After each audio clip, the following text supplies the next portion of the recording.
Here we are, new inverter installation complete.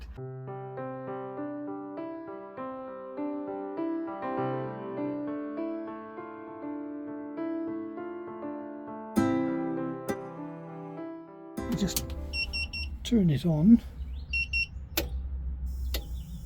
and there it is running, making a slight hissing sound. This is getting increasingly temperamental. Sometimes it doesn't want to start, and you turn it on and it immediately shows up a red light, goes out, and it's dead to the world. And so I have this. This is a Victron Energy 2000 volt amp inverter. The only question now is where I'm going to put it, but I need to do some measuring and thinking, and that's where we are so far. So the inverter's here, and there's a lot of thought about where it could go, because in the middle here I haven't taken this cover off, but in the middle there's a fan, and air is drawn in the bottom and out the top, and of course even without the fan running, convection will bring the air through naturally. So they recommend, if you can, that you install them like this.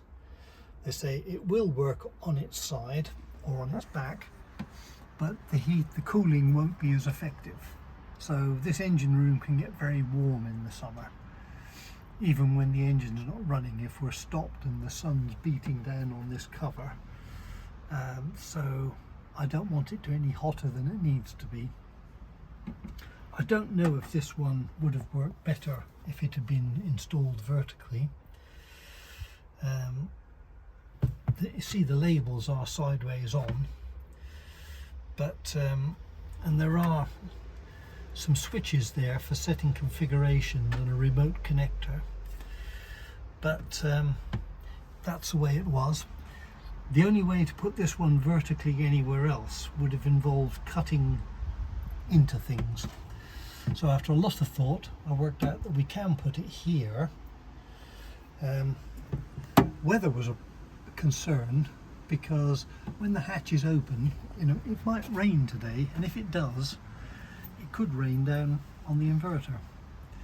So what we've done is we went to an outdoor shop and we bought this, which is a waterproof cover for a backpack.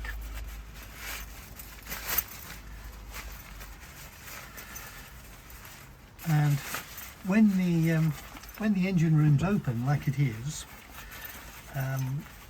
as I do when it's open when we're travelling. But when we're travelling, we never have the inverter on, because we've got a travel power generator which produces 230 volts directly off the engine. So if we're concerned about weather, we just put this waterproof cover over the inverter, and there it is. The label's upside down, but I think I can live with that, and it will work fine. I'm not going to leave it on now, because as I said, the inverter is working. It's only on a very light load at the moment. There's a PC and a smartwatch charging, and that's about it. So that relieved my concerns about letting this get too wet. But having it this way up, this inverter, unlike the old one, all the connections are at that end. So down there is the red and the black battery cables, and the earth cable, which is earthing the frame of this unit, and the 230 volt cable, which is connecting through to the 230 volt system. If I just lift this cover off, that's where the batteries are.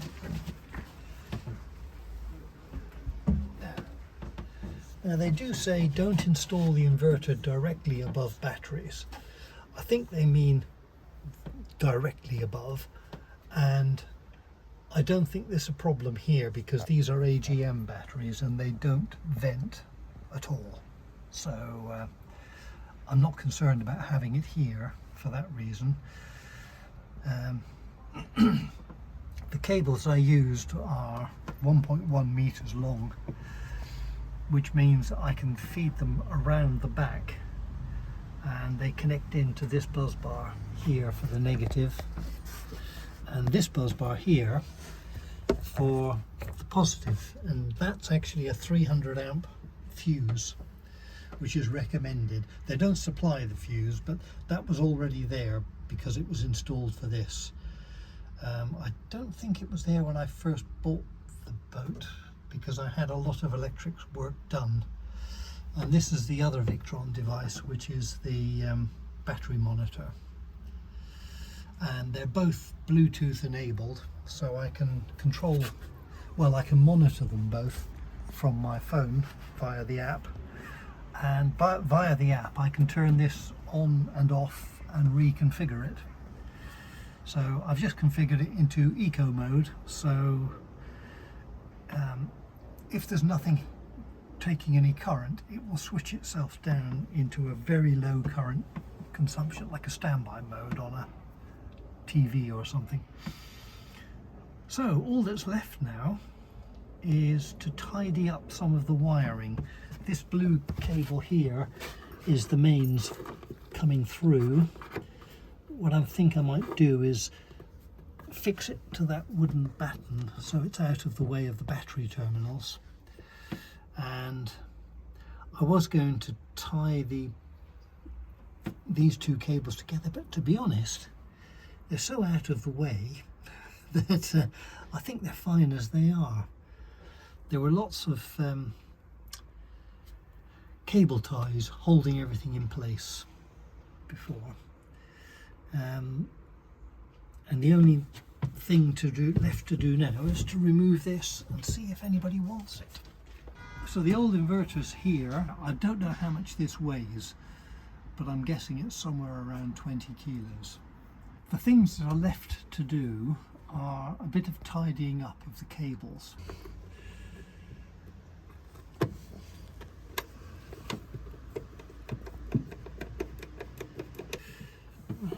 Now let's tidy this. Do this. Bring it all together. Can that sit on top of the blue cable then? Is that what you're thinking? Yeah, because it was clipped to the battery cable before. Because that's just taking. Yeah. That's it. That's just taking 12 volts off the end of the terminal there. It goes to the battery monitor. Yeah, I'm sure this is providing power for a temperature sensor which goes on to, sensor that goes on to the starter battery. Okay, so that's your job done then? Yep. By the looks of it. It is, so. Nice and simple. Are you going to disconnect this one now then? Well, I'll have a look. Normally, it starts from the lower one so that it doesn't fall away from the wall.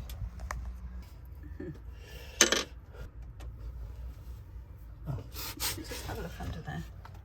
So, is there another? There is a screw oh, right, there. Okay, that one there.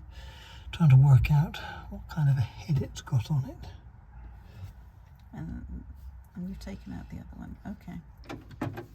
You're not using a ratchet screwdriver? No, I'm not.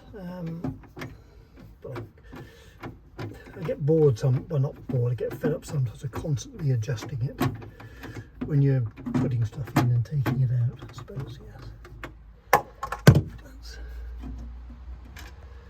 Okay. So that's both of those screws out then? Yeah. Okay. So, I think it's held with something, so I don't know if that bracket is screwed to the back of the inverter.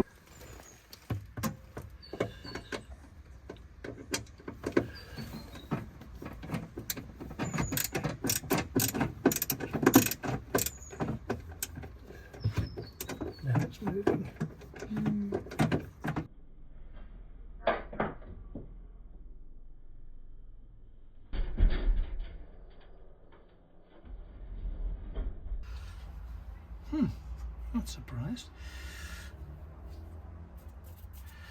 Right, oh, I've got... So that's the amount of space that we have left now. Yes, so we can